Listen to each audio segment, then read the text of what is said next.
Hello everyone, সেদিন চলে গিয়েছিলাম স্কুল লাইফের যে ফ্রেন্ডসরা আছে সবাই একসাথে মিট আপের জন্য। তাদের সাথে এক সময় প্রতিদিন দেখা না হলে ভালোই লাগতো না, তাদের সাথে এখন বছরের পর বছর চলে যায় তারপরে দেখা হয়।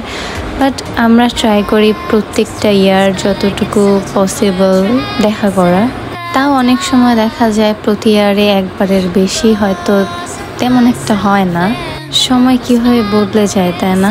যাদের সাথে একদিন দেখা না হলে আমরা বলতাম কিরে তুই স্কুলে আসিস নাই কেন, তুই গেলে আমি যাব, তুই না গেলে আমি যাব না, তাদের সাথে এখন কতদিন পর পর দেখা। আমি আর আফিফা সবার ফার্স্ট স্টেজে পৌঁছেছিলাম, তো তাই আমরা টাচ আপ করার ভালোই সময় পেয়েছিলাম। কারণ ফার্স্টে আমরা পিঞ্চসে গিয়েছিলাম, কিন্তু সেটা ভাগ্যক্রমেও আর কি ওরা শিফট করে ফেলছে, যার কারণে আমাদের ওইখান থেকে পরে হ্যাশে যেতে হলো। তারপর এক এক করে আমাদের সব ফ্রেন্ডরা আসার পরে ওরা ওয়েলকাম ড্রিঙ্কস সার্ভ করলো। দেন আমরা ডিসাইড করতেছিলাম যে কে কী খাবো। ওর মাঝখানেও আমরা আমাদের নিজেদের বিষয়ে অনেক কিছুই কথাবার্তা বলতেছিলাম, লাইক ফ্রেন্ডরা এক হলে যা হয় আর কি, কার লাইফে কি চলতেছে না চলতেছে এগুলো নিয়ে কথাবার্তা। আর এটা আমরা পিক তোলার জন্য পোস্ট দিয়েছিলাম, পরে দেখি ভিডিও হচ্ছে। আমরা ওদের মেনু থেকে অনেকগুলো আইটেমই নেই। আমার নর্মালি ইচ্ছা ছিল ওদের অরেঞ্জ চিকেনটা ট্রাই করার, কারণ এটা আমার কাছে ইউনিক লেগেছে। আর ওদের যে এই অরেঞ্জের যে সসটা, এটা আমার কাছে প্লাস আমার ফ্রেন্ড যে ওর কাছে খুবই ভালো লেগেছে। আসলে ফ্রেন্ড বলতে ওখানে তো অনেকেই ছিল, আমার ফ্রেন্ড আছে দিশা, ওর কাছে খুব ভালো লেগেছে আর কি। আর অরেঞ্জ চিকেনটা আফিফার কাছে তেমন ভালো লাগে নেই, কারণ আসলে এক একজনের টেস্ট বাট এক এক রকম, এটা স্বাভাবিক।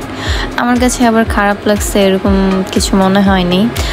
ওদের স্যুপগুলোও ভালো ছিল, কিন্তু দুপুর টাইমে ওদের ওইখানে অনেক রাশ হয়ে যায়। কি বললি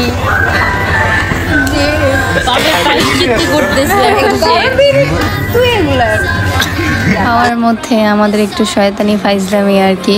আমরা সব ফ্রেন্ডরাই সবার ফুড ট্রাই করতেছিলাম যে কার খাবারটা মজা বাকি। এরপরে যখন একটু বিকাল সন্ধ্যা হয়ে যায় তখন ওদের রাশটা একটু কমে, আর এখান থেকে সানসেটটা সুন্দর মতো দেখা যাচ্ছিল।